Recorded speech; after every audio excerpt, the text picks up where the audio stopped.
हिंगोली नगर परिषदेसाठी आज अर्ज दाखल करण्याच्या शेवटच्या दिवशी उपमुख्यमंत्री अजित पवार यांच्या राष्ट्रवादी काँग्रेस पक्षाच्या वतीने आज हिंगोली शहरात जोरदार शक्तीप्रदर्शन करीत नगराध्यक्ष आणि नगरसेवक पदासाठी उमेदवारी अर्ज दाखल करण्यात आले। हिंगोली नगरपरिषदेच्या 17 वार्डासाठी आज उमेदवारी अर्ज दाखल करण्याच्या शेवटच्या दिवशी उपमुख्यमंत्री अजित पवार यांच्या राष्ट्रवादी काँग्रेस पक्षाच्या वतीने निवडणूक स्वबळावर लढण्याची तयारी करीत आज 17 वार्डासाठी 34 नगरसेवक आणि 1 नगराध्यक्ष पदासाठी संगीता बांगर, अमीनाबी शेख, अजीज प्यारेवाले, शेख समीना बेगम, महम्मद मतीन, अंजुम बेगम कुरेशी असे 4 उमेदवारांनी नगराध्यक्ष पदासाठी उमेदवारी अर्ज दाखल केला आहे। असे असले तरी नगराध्यक्ष पदासाठी अमीनाबी प्यारेवाले यांच्या नावावर शिक्कामोर्तब झाला असल्याची माहिती आहे। आज उपमुख्यमंत्री अजित पवार यांच्या राष्ट्रवादी काँग्रेस पक्षाच्या वतीने हिंगोली शहरातून जोरदार शक्तीप्रदर्शन करीत नगराध्यक्ष आणि नगरसेवक पदासाठी उमेदवारी अर्ज दाखल करण्यात आले। यावेळी जिल्हाध्यक्ष डी बांगर, माजी नगराध्यक्ष दिलीप चव्हाण, माजी नगरसेवक शेख शकील, माजी नगरसेवक सय्यद जावेद राज, नेहाल भैया, बुरान पहलवान यांच्यासह राष्ट्रवादीचे पदाधिकारी कार्यकर्ते मोठ्या संख्येने उपस्थित होते। आप पेपर वाले लोग हैं, आज वहाँ शहर के सर का चमकता है गारमाल, और गारमाल को अच्छी नज़र से सब लोग देखते हैं, तो इसलिए मेरा हक बनता शहरवासियों से कि जैसा गारमाल का चेहरा मेरा बदला मैंने, तो आप शहर का भी चेहरा मोड़ा बदलने का मुझे भी मौका दे। बहुत सारे आमदार आए, बहुत सारे खासदार आए, तुमने उन्होंने आए और चलते रहे, रास्ते से रहे, लेकिन मैं हमेशा की तरह गाँवच रहा। और मॅटरची निवडणूक नाही, ही निवडणूक जनतेचे काम करण्याची आहे। या ठिकाणी कोणताही कायदा किंवा हे तयार होत नाहीत, फक्त आपला शहराचा विकास कसा करावा आणि विकासाचा दृष्टिकोन ठेवून आम्ही आमची निवडणूक लढवित आहोत।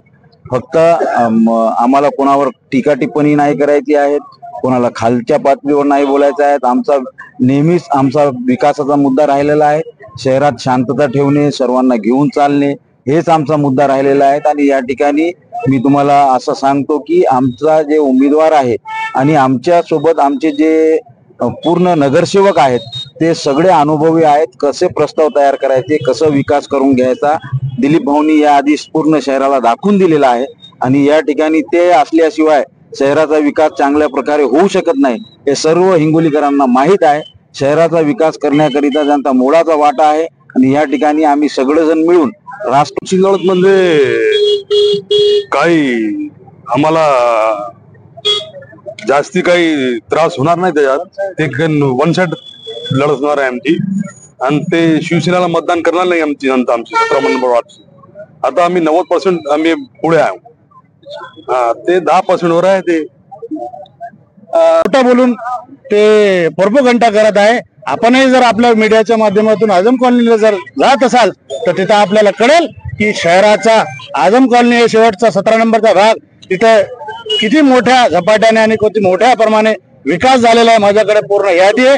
14 कोटी रुपयाचे काम आम्ही तिथं केलेले, इथं आमच्या सोबत असलेले सगळे सिनियर लोकांच्या सहकार्याने, तर कुठलीच अशी चिंताचा विषय नाही। 100% येणाऱ्या काळात 17 नंबर असो आणि नगरपालिकेवर राष्ट्रवादी काँग्रेस पक्षाचा झेंडा फडकवल्याशिवाय आमचा एकही नगरसेवक शांत बसण्यानं पूर्ण। आणि आमच्या स्वतःचा उमेदवार असल्यामुळे आम्ही हा उमेदवार जो आहे मुस्लिम समाजाचा दिलेला आहे, आणि मुस्लिम समाजाचा हा उमेदवार असल्यामुळे आमच्या जे आहे ते राष्ट्रवादी काँग्रेस पक्षाच्या खालचे सर्व नगरसेवक अनेक वेगवेगळ्या समाजाचे आहेत, आणि त्यामुळं सगळे आमचे जे आहेत ते मत जर मागच्या 3-4 निवडणुकीमध्ये तुम्ही जर बघितलं असं, राष्ट्रवादी काँग्रेस पक्ष 2099 ला स्थापन झाली, 99 ते 2025 परत आपण जेवढ्याही कौन्सिल निवडून आल्या या शहरामध्ये, त्यामध्ये 50% वर नगरसेवक राष्ट्रवादी काँग्रेस पक्षाचे आलेले आहेत।